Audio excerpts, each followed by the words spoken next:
People. Okay, can you see me? Can you see me? And can you hear me? I'm going to get straight to it. I made me a cup of tea. Anyway, I'm here. Hello. I'm going to get straight to this. Calling in your lover and the type of person you need to be to call in your lover. And I'm just going to, in all the videos I do, I always say, oh, look, you know, I've had a conversation with this person. This is what prompted me to do a video. Just for shits and giggles, I have conversations with people all day, every day, like juicy conversations. And so, hey, so that's just what I do. So I don't need to tell people anymore. And so today's conversation was prompted by 4 different people. One lady said her and her girls have conversations about they go on first dates and it's beautiful and they have a wonderful time, and then the guy doesn't ask them back for a second date and they wonder, well, what are they doing wrong? And the other one is actually calling in your lover or someone that you want. Okay, so how do you do it, and is it at all possible? So calling in your lover, and the reason I did these is because it is totally possible, and it's about who you are as a person and the energy that you're putting out to the universe. If you get into the universe, if you don't believe anything higher than you, but it's just the kind of persona or the energy that you sort of comes out from you. It literally is just who you are as a being. For instance, I'll give you an example. If you go for coffee and just the way you hold yourself, the way you smile at someone, the way you pay for the coffee, the way you interact with somebody, just your whole presence, and you're totally at one with yourself, then you have connections with people. Yes, it oozes. Yeah. There's a difference between oozing and leaking, and I will get back to that. And so when you're in that state, other people will look at you and think, what's different about her or him? Why am I so attracted to that person? Because there's something about them that you are totally attracted to. The funny thing is you probably think it's chemistry, or that your pussy's on fire, or that your cock is.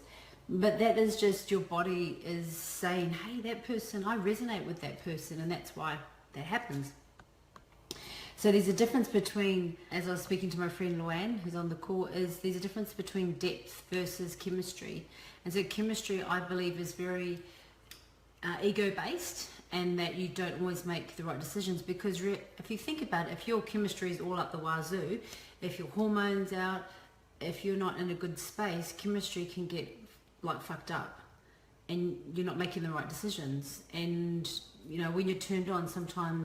Anyway, so depth versus chemistry. So with chemistry, it's not all about how you're feeling at the time. You've got to really go deeper than that and have this real conversation with yourself about depth, and does the other person truly get you? But you need to get you first before you even look at another person. The next thing that I've put is openness versus attachment. So I'm going to answer the question when someone says, I go on a first date, yet I don't get asked for a second date. And this is where attachments are not that good. Attachments on anything never really serve you. So when you go and meet someone for the first time, you should be in a place of openness to learn about that person, openness to share who you are as a person. And so the conversation that you're having is it's with ease and grace. And there's a reason why they didn't ask you for a second date. One is they're just not into you, or the fact that you might have not been so open and a bit more reserved and caged. Because remember, when we have trauma in our life, or we've been hurt, or you know, anything like that, we are a bit more cagey, and we protect our heart even more so. And so this is something to be mindful when you're having a conversation, is to still be open. And you don't need to be open where you tell them everything, but just where you can still give that other person an idea that you're actually interested in them and that you would like to see them again. And attachment is worrying about going on a second date and whether they're going to be asking you on a second date. But it's just holding that space so that they know that, you know, that you're into them. And if they don't ask you on a second date, it's not about what you've done wrong. It's just not the right timing. You know, that if I truly believe that if you're supposed to be with that person, you will be with that person. It just happens. It always happens that you will connect with them, and then it's just meant to be. It just always works out like that. You just don't think so at the time, but even with, you know, work, you get all upset about something that's gone wrong. And then, you know, months down the track, another amazing opportunity pops up and you're like, if that bad shit didn't happen, then I probably wouldn't have had this opportunity because I learned from that. And so that's what relationships or going on a second date's all about. Just have a look at, you know, what you can improve on rather than looking at what you think you've done wrong. Because remember, you haven't done anything wrong. It's just everything's room for improvement. And the other one I like when you're going on a dates is your inner power versus validation, external validation. So I want to keep it as simple as possible. External validation would be that you feel great about yourself because that person asked you on a second date. You know, what if you're not interested in them and they asked you on a date, but it feels good to be asked on a second date? Well, that's not really coming from a place of, you know, open-heartedness. Or external validation that because they said something to you, you feel good about yourself. The verse is personal power. And personal power is just you have an inner knowing that you're a beautiful person, that we all have things that we can improve in our life, but you know in your heart of hearts that you are a beautiful person and that you've got good, wonderful qualities that you can share with your potential lover. And so that personal power also comes from not second guessing yourself, not thinking less than yourself, being kind to yourself. So that's what personal power is. It's a way that you're not in a state of ego where you think that you're all that, but you're in a place where you know, sometimes you fuck up, but then you think, well, what can I do to improve myself? And so that's what, you know, inner power is versus that external validation.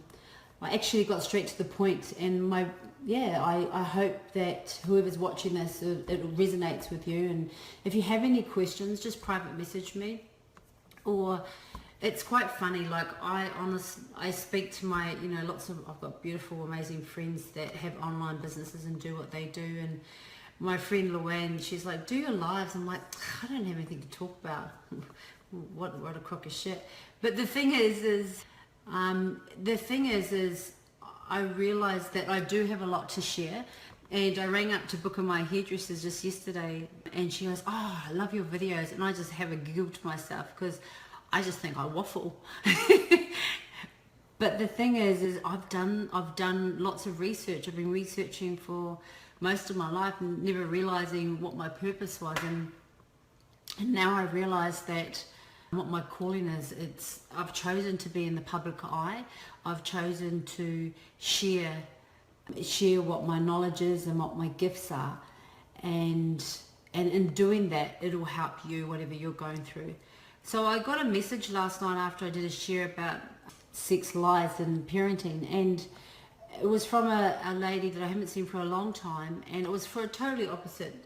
What it showed me is she did say she was embarrassed to contact me, and so what I'm sharing with you now is this is my life purpose. My life purpose, oh my God, no, I'm not going to cry. My life purpose is to help those that share, that see the gifts that I have, and I can see past bullshit because I see past my own, and so I'll see past yours to help you where you need to go. And I'm fucking good at what I do, and that took me a long time to recognize that and to appreciate what I do. And so the message to that woman that private messaged me, never be embarrassed by reaching out to get help. I reached out to a couple of amazing ladies when I first started my path, and they helped me, and they taught me to nurture myself, and I continually attract people like that. I've got beautiful friends and family that show me exactly what I need at that time, and I pass it on to you. So yeah, I love people. I love working with people. It just lights me up. And so I do it in different ways. Like I am a jokester, so I do use humor, but I use humor to heal. So if you've ever studied NLP, in some parts I find it a bit wanky, but there's a part there that sometimes you get so stuck in a story that you just need that, it's called a break state, and I use humor to do that. And then I get straight, down to business, where I'm working with you one-on-one. I remember meeting one lady, and she said to me that she met me, and because I was kidding around, she said, oh, I'd never talk to you about my issues because you just laugh at me. But she didn't know me, and that was just her way of judging me. And I said to her, you'll love me. You'll love me at the end of it, because sometimes we take ourselves way too seriously, and we need that humor, when used in the right way, to break us out of the shit that we keep telling ourselves. And so it's just, as I said, one of my gifts that I use while working one-on-one with my clients. And then I've chosen to do it in a bigger forum and getting crowds together in my JJ diaries. And it feels good that I'm living my path. And if you feel a little bit stuck, you're not living in your path, then, give me a holler. And I'll love to start working with you. But I am going to do a little bit of work now before I go and I'm getting dressed by Sonia. I think her name's Sonia Stradiato Couture. And where is she? Main Beach. So we're trying on lots of dresses for my For JJ Diaries show that's coming up at the end of the month. A little bit excited. It's quite funny when she rang me. I said, oh yes, you've got a car full of school kids. I'm on my way to school.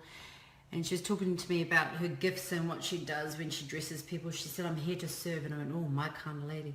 She goes, yes, I do lots of celebrities. I dress lots of celebrities. I was having a little bit of laugh. Oh, honey, I ain't no celebrity. It was so funny. Anyway, I hope you have a beautiful day. I am off. Oh, you said that so nicely. Yeah, I'm off to do my day.